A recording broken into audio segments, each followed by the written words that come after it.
नमस्कार, आप देख रहे हैं एसआर रूबरू। मैं हूं आपके साथ बाबू शेख। गुजरात चुनाव में जिस तरीके से भाजपा की जीत हासिल हुई है, उसमें कहीं ना कहीं भाजपा के लोग ज़्यादातर खुश नज़र आ रहे हैं। जिस तरीके से नरेंद्र मोदी ने धुआंधार वहां पर बल्लेबाजी की है और जिस तरीके से उन्होंने वहां पर प्रचार प्रसार किया था, उसी का नतीजा है कि एक बार फिर भाजपा की सरकार बनी है। लेकिन कांग्रेसी कहते रहे थे कि करीब की 110 सीट से वो उनकी विजय हासिल होगी, लेकिन उनकी हार वहां पर देखने को मिली है। और एक और बड़ा सवाल ये भी था पूरे देश भर में कि अगर गुजरात में जिस तरीके से जिसकी भी सरकार बनेगी, उसी का माहौल पूरे देश भर में देखने को मिलेगा। इसी विषय पर चर्चा करने के लिए आईटी सेल के प्रभारी भाजपा के कुंदन सोनी जी हमारे साथ में हैं। भाई साहब, आपका एसआर मध्य प्रदेश में बहुत बहुत स्वागत है। क्या लगता, जिस तरीके से गुजरात चुनाव सामने था, गुजरात चुनाव के पहले कहीं ऐसी बातें सामने आ रही थी, टक्कर की बातें सामने आ रही थी, फिर भी कांग्रेस पार्टी ने वहां पर टक्कर दी, 80 सीट कांग्रेस लाई और 99 पे जो है भाजपा सिमट गई। जी देखिए, ये चुनाव में इस तरह की सब सारे दल अपना अपने हिसाब से तैयारियां करते हैं, मेहनत करते हैं। इसमें कहीं ना कहीं जनता का जो जनादेश है वो हमने उसको स्वीकार करते हैं कि जनता ने जो फिर भी उसके बावजूद 22 साल में जो गुजरात में पहले उसके पहले कभी नहीं हो पाया, वो सारी चीजें भारतीय जनता पार्टी की सरकार ने गुजरात में उतना डेवलपमेंट किया जो आज देखने को मिलता है। उसी की परिणति है कि इतनी सारी परिस्थितियों के बावजूद भी, इतनी मेहनत करने के बाद, सारे दलों ने विरोध करने के बावजूद भी गुजरात में सरकार बनी और मजबूत स्थिति में बनी है। वोट ऑफ परसेंटेज अपन देखेंगे तो पिछली बार से वोट ज्यादा ही मिले हैं, सीटों का थोड़ा बहुत है। अब उसमें क्या है कि जातिगत समीकरण जो थे, जो दूसरी अदर पार्टियां थी, उन्होंने जातिगत समीकरण को लेके जो जातिगत भेदभाव पैदा करने की कोशिश की। ये तो भाजपा भी करती है, जातिगत के उस पे तो हमेशा भाजपा चुनाव लड़ती है। नहीं, जातिगत पे चुनाव भाई, जैसे जिस विधानसभा में जिस जाति की के वोटों की बहुलता होती है, वास्तव में आधार तो वही होता है टिकट वितरण के लिए, क्योंकि हर जाति या उस तरीके के जो लोग होते हैं वो चाहते हैं कि हमारा प्रतिनिधित्व कहीं ना कहीं राज्य में, लेकिन जहां पर गुजरात में सरकार भाजपा की है, विधायक उनके हैं, सांसद उनके, देश में प्रधानमंत्री उसके बावजूद इतनी मेहनत करने के बाद भी वो 99 सीट पर क्यों सिमट गए? उसकी बहुत सारी वजह होती हैं। इस तरह से जो होता है कभी भी, तो राज्य कोई छोटा राज्य होता नहीं है। 4-4.5 करोड़ की जनसंख्या है, हर आदमी तक पहुंच पाना और कुछ परिस्थितियां भी होती हैं। 200 से ज्यादा सांसद काम कर रहे थे, विधायक काम कर रहे थे, कांग्रेस तो सरकार में नहीं है, उसके बावजूद वो 80 सीट लेकर आई है। कहीं ना कहीं भाजपा को चुनौती तो दी है उन्होंने। नहीं, ये बात तो बराबर है कि चुनौती बनती है और उस पे जो है मंथन भी हो रहा है और आगे ऐसी परिस्थितियां ना बने, क्योंकि गुजरात का जो चुनाव था वो अब आगे 2018 में जब राजस्थान, छत्तीसगढ़ और मध्य प्रदेश में चुनाव, उन पे कहीं ना कहीं इफेक्ट करेगा, ये बात निश्चित है। तो उन परिस्थितियों को देखते हुए अब कार्यकर्ता से लगाकर हमारे जो भी प्रतिनिधि हैं, जो भी नेता हैं, वो सब लोग अब इस तरफ भी 2018 की तैयारियों में जुट जाएंगे। 2019 में लोकसभा चुनाव है, उनकी भी तैयारियों में आज से ही जुट गए हैं। जी, क्या लगता, आईटी सेल के आप प्रभारी है पूरे मध्य प्रदेश के, आपने जो है वहाँ की जिम्मेदारी भी संभाली थी, आप भी गुजरात गए थे, क्या रुझान लोगों को देखने को मिला था वहाँ? लोगों का रुझान तो निश्चित तौर पे बीजेपी के साथ था। कुछ छोटी छोटी चीजें थी जिनके चलते थोड़ा बहुत ऊपर नीचे हुआ है, जो वोट ऑफ परसेंटेज और कुछ सीटें ऊपर नीचे हुई हैं, उसमें कहीं ना कहीं कोई व्यक्तिगत प्रभाव और इन सारी चीजों का भी अस्तित्व वहां पर रहा है, इसकी वजह से ऐसा हुआ। बाकी लोगों का रुझान जो है वो माननीय हमारे नरेंद्र मोदी जी जो प्रधानमंत्री हैं, उनको लेकर के बहुत ज्यादा पॉजिटिव था और बाकी कार्यकर्ता भी जो थे या जो जनता थी वो, अरे सर, अगर मुख्यमंत्री जी को लेकर पॉजिटिव रहते तो इतनी सीटें कम नहीं होती। नहीं, उसमें क्या हुआ था, एक्चुअल में ईमानदारी की बात, वहां पर ऐसा हुआ कि जब मोदी जी मुख्यमंत्री हुआ करते थे गुजरात में, तो उस समय उन्होंने जितनी ऊपर लेवल तक जाके काम किया, जितना ज्यादा काम किया, तो जनता की अपेक्षाएं उतनी हो गई। तो जो बाकी के जो मुख्यमंत्री हैं वो निश्चित उतना काम नहीं कर पाए और जनता की नजर वही थी कि जो मोदी जी ने किया वही ये भी करेंगे, उसकी वजह से भी थोड़ा सा फर्क पड़ा। नहीं, एक जगह जब चुनाव सामने आया तो वहां तो आपके जो मुख्यमंत्री के जो दावेदार थे वही हार गए। मुख्यमंत्री के दावेदार कहाँ हारे? विजय रूपानी जी थे, वो तो जीते। नहीं, वो तो गुजरात में जीते। दूसरी जगह जो चुनाव सामने आए तो हिमाचल प्रदेश में, हिमाचल प्रदेश की, ये सब तो परिस्थितियों पे निर्भर करता है। परिस्थितियों में निर्भर तो करता है, लेकिन कहीं ना कहीं नाराजगी तो मुख्यमंत्री जी से वहां पर देखने को मिली, जो वहां के जो लोग थे उनकी। निश्चित है, वो उनकी कुछ पर्सनल उसमें कुछ रहा होगा जिसकी वजह से जनता ने उनको नकारा है। उस पर भी विचार होगा, निश्चित है, आगे से इस चीज को भी ध्यान रखा जाएगा। आप वहां पर गए थे, किस तरीके से, जैसे कि आप सोशल साइटों का उपयोग ज्यादातर करते हैं, सेल के प्रभारी है, कैसे वहां पर आपने उपयोग किया? और क्योंकि शुरू से ही जब से नरेंद्र मोदी जी की सरकार बनी है, वो सोशल साइटों पर और मीडिया का ज्यादातर इस्तेमाल करना सीख गए। नहीं, देखिए, आज की परिस्थितियां वैसी हैं कि ज्यादातर लोग फेसबुक, ट्विटर और व्हाट्सएप, इन सब चीजों पर ज्यादा रहते हैं जी। व्यक्ति 1 to 1 रहने की बजाय आजकल सोशल साइट्स पे ज्यादा सक्रिय रहता है। तो वहां पर प्रचार करने का जो हमारा रास्ता है, उससे हम ज्यादा से ज्यादा लोगों तक एक बार में, एक समय में पहुंच पाते हैं।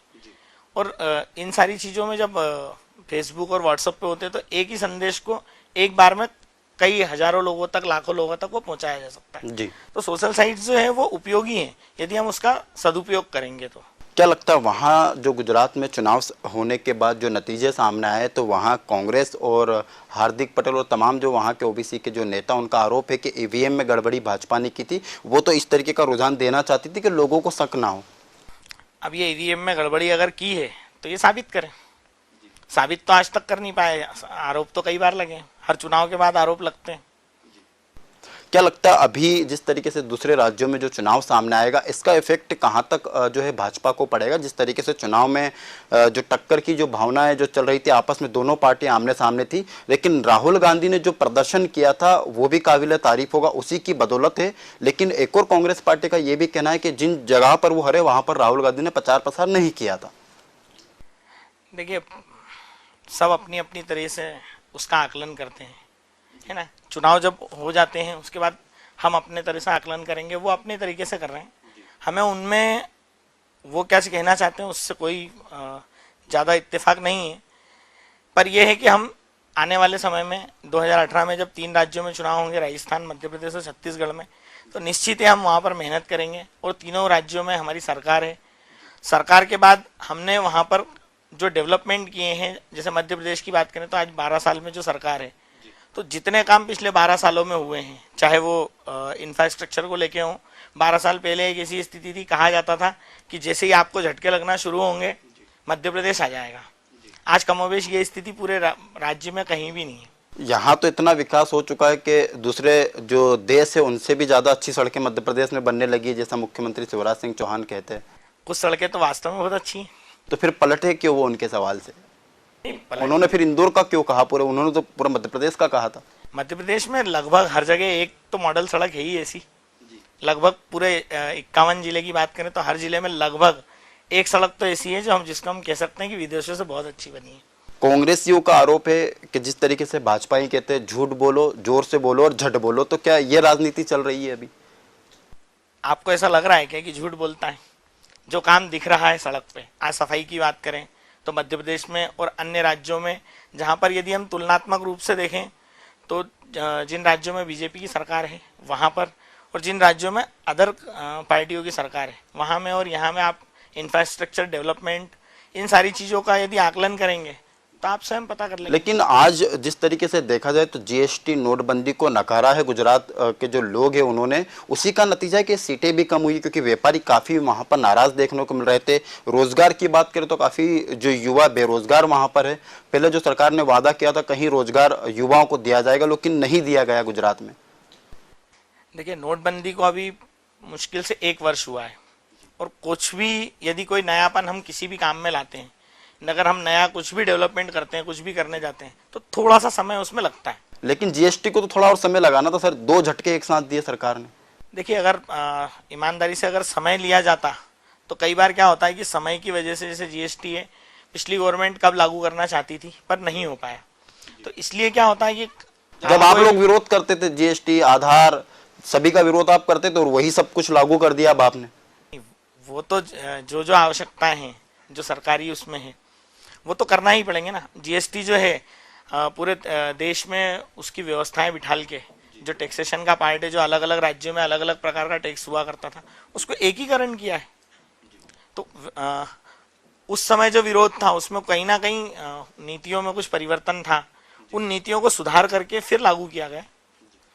क्या लगता है, ज्योतिराज सिंधिया जी का एक बड़ा बयान सामने आया है कि अगर वो चुनाव अब सामने जिस तरीके से आने वाले मध्य प्रदेश में शिवराज सरकार को उखाड़ कर फेंकेंगे, उसके बाद ही फूलों के हार पहनेंगे वो। ऐसे बयान तो ठीक है, दिए जा सकते हैं, फेंकना चाहिए बाहर उखाड़ के।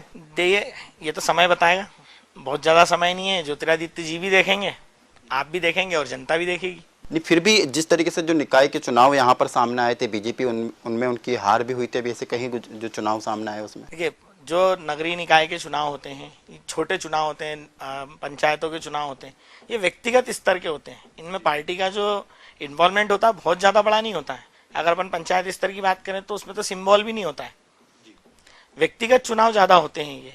तो इन चुनावों का बहुत ज्यादा इफेक्ट विधानसभा चुनाव पे या लोकसभा चुनाव पे पड़ने की संभावना कम होती है। राहुल गांधी अध्यक्ष बन गए हैं कांग्रेस के, इससे क्या फर्क पड़ने वाला बीजेपी को? बीजेपी को तो कोई फर्क नहीं पड़ेगा, कांग्रेस को पड़े तो पड़ सकता है। कांग्रेस तो जो है अभी ढोल तमाशे उनके ताशे बज रहे हैं, क्योंकि जिस तरीके से उनने गुजरात चुनाव सामने हुए और राहुल गांधी वहां पर स्वयं गए थे, इतनी रैलियां, इतनी सभाएं की, और उसी का नतीजा है कि इतना अच्छा वो जो है विपक्ष में रहकर इतना अच्छा काम कर पाए, इतनी सीटें लेकर आए वो। देखिए, बीजेपी जो है वो किसी व्यक्ति विशेष की पार्टी ना कभी थी और ना कभी रही है।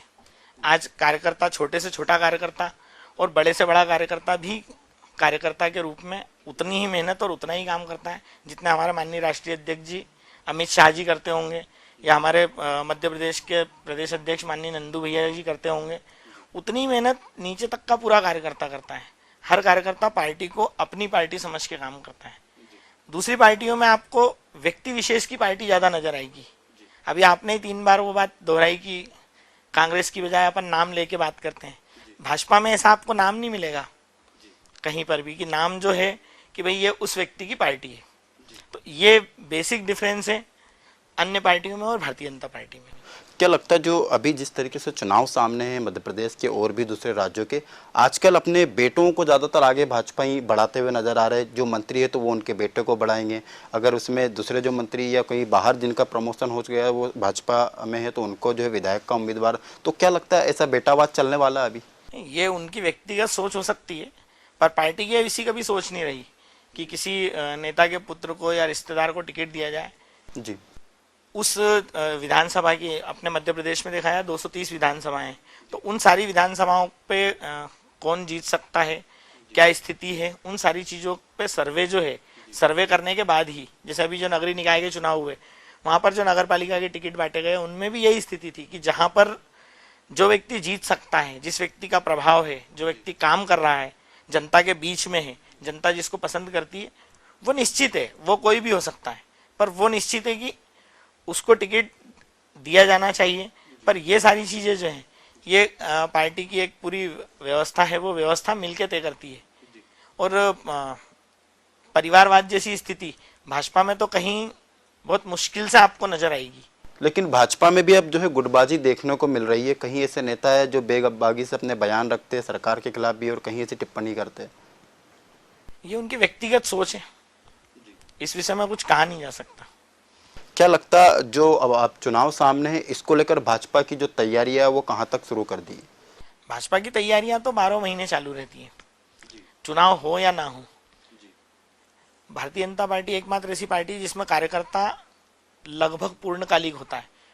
चुनाव हो तो भी और चुनाव ना हो तो भी कुछ ना कुछ ऐसे कार्यक्रम होते हैं पार्टी के अपने व्यक्तिगत स्तर पे, कुछ सरकार की योजनाएं होती हैं, उनका लाभ दिलाने के लिए हम लोग सतत प्रयासरत रहते हैं कि आम जनता को, जैसे लाडली लक्ष्मी योजना है या कन्यादान योजना है, या फिर ओबीसी के लिए कोई योजनाएं हैं, अल्पसंख्यकों के लिए कुछ योजनाएं हैं सरकार की। तो भारतीय जनता पार्टी का जो कार्यकर्ता है वो सतत इन योजनाओं को लाभ उस व्यक्ति तक पहुंचाने के लिए हमेशा प्रयासरत रहता है। तो मुझे ऐसा नहीं लगता है कि हम लोगों को चुनाव के समय में बहुत ज्यादा मेहनत करने की आवश्यकता होती है या शुरुआत, ये सब चीजें दूसरी पार्टियों को होती हैं। वो 4 साल आराम से बैठी रहती हैं और चुनाव के समय पे अचानक सामने आती हैं और फिर अपनी सारी तैयारियां और वो सब चीजें करती हैं। जैसे आपने देखा गुजरात में इसी चीज को उन्होंने फॉलो किया। उन्होंने आज से साल 1.5 साल 2 साल पहले किसी विदेशी एजेंसी को हायर किया और उस एजेंसी के बनाए हुए एजेंडे को फॉलो करते रहे। उन्होंने हार्दिक पटेल या इस तरीके के जो भी नाम हैं उन सब लोगों ने जातिगत और इन सारी चीजों को जोड़ा और उस चीजों पे का बेस बनाकर इसी का डर था भाजपा को भी, इसीलिए इतनी तैयारियां, भाजपा भी अपनी दमदारी से चुनाव वहां पर लड़ी। नहीं, मैंने आपको बताया ना, ये भारतीय जनता पार्टी 12 महीने भारतीय जनता पार्टी का कार्यकर्ता सतत सक्रिय होता है, जमीनी रूप से लोगों से मेल जोल जुड़ाव, लोगों की समस्याओं को सुनना, उनको हल करवाना। जिस स्तर की समस्या हो, पार्षद स्तर की समस्याएं, विधायक स्तर की समस्याएं, हमारी पार्टी के जो विधायक सांसद वो भी हैं, वो भी जनता के सतत संपर्क में रहते हैं, भले ही वो सत्ता में हो या ना हो। ये एक विशेषता रही है जिसके लिए भारतीय जनता पार्टी की आज 19 राज्यों में सरकार बन पाना संभव हो पाया है।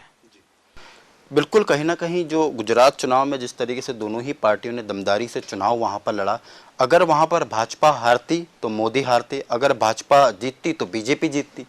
ऐसा आप लोग कह सकते हैं, हम नहीं कह सकते। ऐसा कहीं कांग्रेसी आरोप लगाते कि मोदी जी का जो टेलर था वो खत्म हो रहा है, अगर आप जीत गए तो बोले मोदी लहर थी।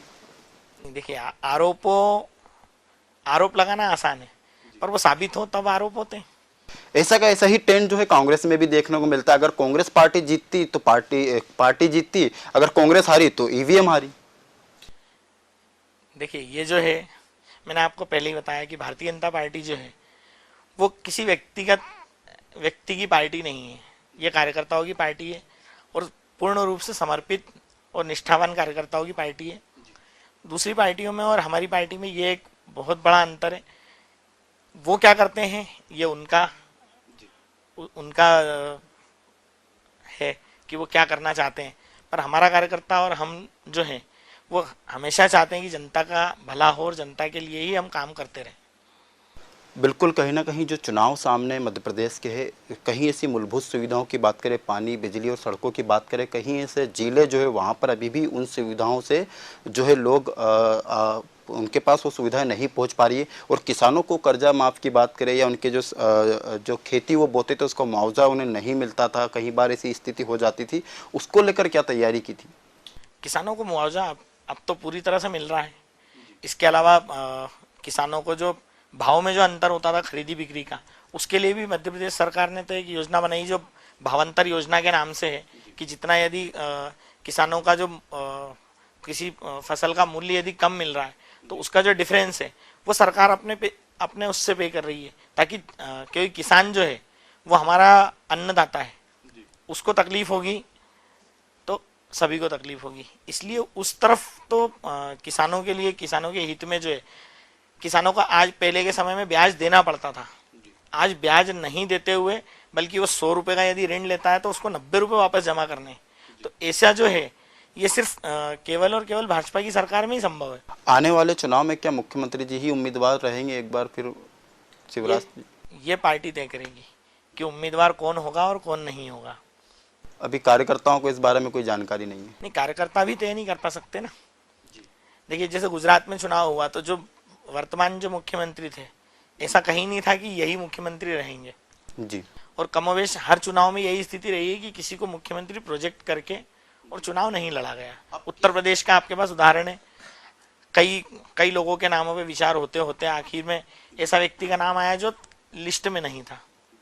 किस बेस पे भाजपा जो है चुनाव मध्य प्रदेश में लड़ेगी, क्या क्या उनकी रणनीति रहेगी? और कहीं जो रोजगार से लगाने की बात जो है भाजपा हर बार कहती थी, लेकिन अभी भी कहीं बेरोजगार युवक और युवतियां यहाँ पर घूम रही है, उन्हें कैसा रोजगार आगे दिया जाएगा? देखिए, धीरे धीरे सब परिस्थितियों में परिवर्तन होगा। कहीं ना कहीं जो व्यापार और उसमें है, अब सबको सरकारी नौकरी दे पाना संभव नहीं है, सब लोगों को अलग अलग उसमें नौकरी दे पाना संभव नहीं हो पाता, पर यह है कि धीरे धीरे हम विकास की तरफ बढ़ रहे हैं और विकास और हमने जो काम किए हैं चुनाव में वही हमारा मुख्य तो राहुल गांधी कह रहे थे विकास तो पागल हो गया है। अब वो जिस विकास को जानते हैं हो सकता है वो पागल हो गया हो। भाजपा का ही विकास होगा, वो तो जब विकास की रणनीति चल रही थी। लेकिन एक और बड़ा सवाल यही है कि मुख्यमंत्री शिवराज सिंह चौहान ने इन्वेस्टर मीट की, देश और विदेश के मेहमानों को बुलाया, बड़े उद्योगपतियों को बुलाया, तमाम जो है मंत्री से लगा के कैबिनेट के मंत्री हो या केंद्र सरकार के मंत्री वो भी रहे। क्या लगता है आपको, उद्योग बसाया गया मध्य प्रदेश में कहीं तरफ? देखिए, आप टीसीएस देखिए, इंदौर में टीसीएस आया है। इसके अलावा सबसे एमओयू साइन हुए हैं। वो साइन तो धीरे सर धीरे पिछले कई बार से हो रहे हैं। प्रक्रिया में है, धीरे धीरे ही होगा। इंफ्रास्ट्रक्चर विकसित हो रहा है। अभी आप देखें तो 12 साल हुए हैं मध्य प्रदेश में भारतीय जनता पार्टी की सरकार। उसके पहले की और कितने साल लगेंगे आपको विकास करने में? विकास करने बता में, दीजिए आप जनता को, और कितने साल करने लगेंगे? के लिए तो पूरा जीवन भी कम पड़ना है। तो विकास भी तो दिखना चाहिए। विकास सतत प्रक्रिया है, क्यों नहीं दिख रहा है? कहाँ दिख रहा है विकास? उद्योग के नाम पर जो है करोड़ों रुपए खर्चे किए जा रहे हैं, एमओयू साइन तो होते हैं, लेकिन उद्योग बस कहाँ रहे, ये तो बताइए सर।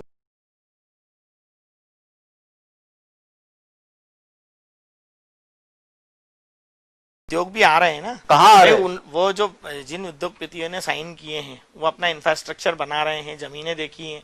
पतंजलि है, पतंजलि, बाबा रामदेव को जमीन मिल रही है हर जगह, बाकी तो कोई उद्योगपति को जगह मिल नहीं सबको रही भी है। मिली है, टीसीएस को मिली है, और भी उद्योग आप तो इतनी जो जमीनें जिसको कहा दिए, कौन कौन उद्योगपति मध्य प्रदेश में आया उसका नाम बता दीजिए, और कहाँ कहाँ पर उन्होंने उद्योग बसाया उनका नाम बता दीजिए। टीसीएस लगभग कंप्लीट है, एक कंपनी का नाम मत गिनाइए सर। अब देखिए, ये जो है इसके लिए तो आप एमओयू वाली लिस्ट उठाकर, एमओयू तो करोड़ों रुपए का साइन किया है, लेकिन काम नहीं हुआ है अभी तक। नहीं, काम चालू है कहीं ना कहीं। उन कंपनियों से करोड़ों रुपए के जो जिस तरीके से जो है सरकार का जो पैसा था इन्वेस्टर मीट में उनके सेवा के लिए लगा दिया गया था, कहीं ऐसे मेहमानों के लिए लगाया गया था, तो ये पैसा तो आम लोगों का ही लग रहा है। जो इन्वेस्टर मीट बार बार हो रही है उसका फायदा भी तो आम लोगों को मिलना चाहिए। यदि उद्योग धंधे प्रदेश में आएंगे और लगेंगे तो निश्चित है कि यहाँ की जनता को फायदा होगा ना। उससे तो भाई रोजगार के अवसर बढ़ेंगे, सारी चीजें होंगी। कुछ लोग वहां पर आएंगे, उनको नौकरी मिलेगी, वो रहेंगे। कुछ बाहर के जो उद्योग धंधे यहाँ पर आएंगे, यहाँ पर जो बनेगा, तो मध्य प्रदेश में उन चीजों का विस्तार अपने आप होगा। पर थोड़ा सा समय लगेगा। कोई जादू की छड़ी किसी के भी पास नहीं है। जब हम 12 साल और आज की स्थिति का आकलन करेंगे तो बहुत डिफरेंस है। सबसे पहले इंफ्रास्ट्रक्चर विकसित नहीं होगा। हमारे राज्य में बाहर के उद्योगपति आ ही नहीं सकते थे, आना ही नहीं चाहते थे। सड़कों की स्थिति ये थी, बिजली का आप जानते हैं कि बिजली की क्या स्थिति थी। रात रात भर लोग बैठे रहते थे। उद्योगों को बिजली मिलना तो बहुत बड़ी बात है। गांव में बिजली की समस्याएं कितनी थी। धीरे धीरे बिजली की समस्या से हम लोग निजात पाए। आज लगभग जो शहर है 24 घंटे बिजली है। गांव में 17-18 घंटे तक बिजली उपलब्ध करवाई जा रही है। उद्योगों को 24 घंटे उनके बिजली की आपूर्ति सतत रहे, इसका पूरा पूरा प्रयास रहता है।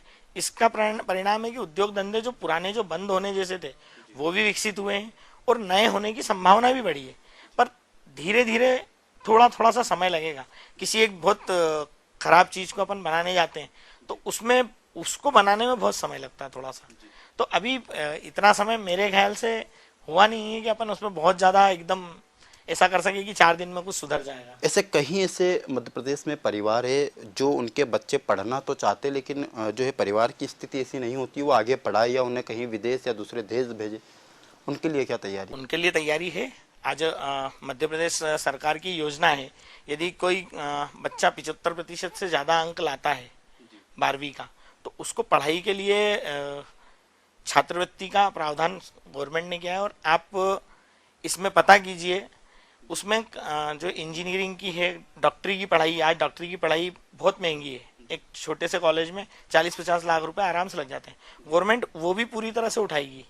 उसके जो क्राइटेरिया हैं, जो अहर्ताएं हैं, यदि वो पूर्ति होती है उनकी। ऐसे डॉक्टर मत बनाना सर जो यापम घोटाले जैसे डॉक्टर और लोगों की जान ले ले। नहीं, डॉक्टर से ही मतलब नहीं है। और भी जितनी तरीके की पढ़ाई होती है जो महंगी पढ़ाई है, जैसे इंजीनियरिंग की पढ़ाई है, विदेश में जाके पढ़ाई है। विदेशों में मध्य प्रदेश के बच्चे, जो टैलेंटेड बच्चे हैं, वो गए हैं मध्य प्रदेश की ओर से, और मध्य प्रदेश गवर्नमेंट ने उनका पूरा फीस और अन्य खर्च पूरी तरह से उठाए। तो ये योजना जनता के लिए है, बस जनता तक उसका थोड़ा सा प्रचार प्रसार चल रहा है।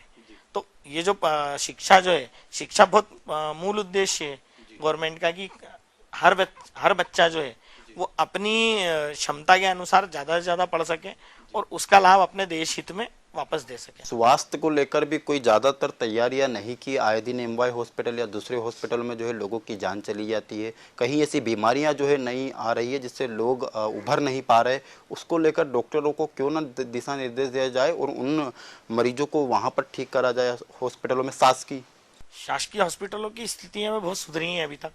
पुराने समय में जो हॉस्पिटल हुआ करते थे, सरकारी अस्पताल में लोग जाना पसंद नहीं करते थे। आज कई सरकारी हॉस्पिटल ऐसे हैं जो प्राइवेट हॉस्पिटलों को भी मात देते हुए हैं। पर व्यवस्थाएं बहुत ज्यादा बिगड़ी हुई थी। हमारे यहाँ भी जैसे डॉक्टरों की थोड़ी सी कमी है। जो सरकारी उसमें डॉक्टर जो है वो जाना नहीं चाहते, पढ़ते हैं पर प्राइवेट उसमें ज़्यादा जाते हैं। तो जो सरकारी डॉक्टर हैं उन लोगों को ये निर्देश निश्चित है कि आप समय पर हॉस्पिटल जाएं, समय पर हॉस्पिटल। कहीं कहीं दूर दराज इलाकों में कभी कभी ऐसा हो जाता है। और बीमारियों की बात रही तो ये तो पर्यावरण और उसके हिसाब से है, तो जो बीमारियां होंगी उनका इलाज के लिए सतत प्रयासरत है। मध्य प्रदेश गवर्नमेंट ही नहीं, सेंट्रल गवर्नमेंट भी इसके लिए हमेशा प्रयास करती रहती है कि बीमारी और इन सारी चीज़ों से लोगों को तकलीफ ना हो, उनका इलाज समय पे हो सके, सस्ता हो सके। और जो इलाज विदेशों में होता है वो लगभग बहुत सारे इलाज आज अपने देश में हो रहे हैं। बिल्कुल, बहुत बहुत धन्यवाद, आपने आपकी बात रखी।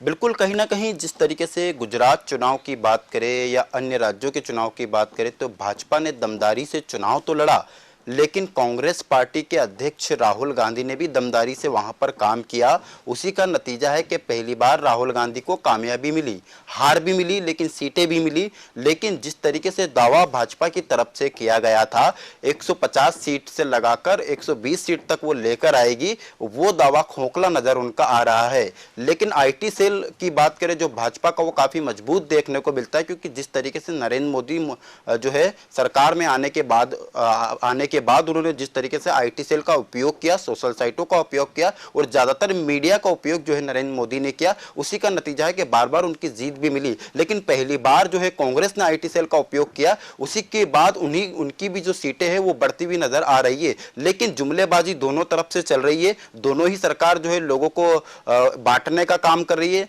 और धर्म की राजनीति का काम कर रही है, लेकिन विकास की राजनीति की बात यहाँ पर किसी ने नहीं की है। रोजगारों को जो बेरोजगार लोग हैं उन्हें रोजगार से लगाने की बात किसी ने नहीं की है। जिस तरीके से नोटबंदी और जीएसटी का असर देखने को मिला, इससे कहीं जो लोग थे वो बेरोजगार हो गए, कहीं लोगों की नौकरियां चली गई, यहां तक कि जो लोग अपनी रोजाना जिंदगी से जीते थे उन्हें भी अब आफत आ पड़ी है। लेकिन आने वाले जिस तरीके से दूसरे राज्यों के चुनाव में किसकी जीत होती है, किसकी हार होती है, वो एक अलग विषय। लेकिन आम लोगों के लिए क्या सरकार कर रही है ये देखना होगा। फिलहाल हमारे खास कार्यक्रम में इतना ही। आप देखते रहिए SR मध्य प्रदेश। नमस्कार।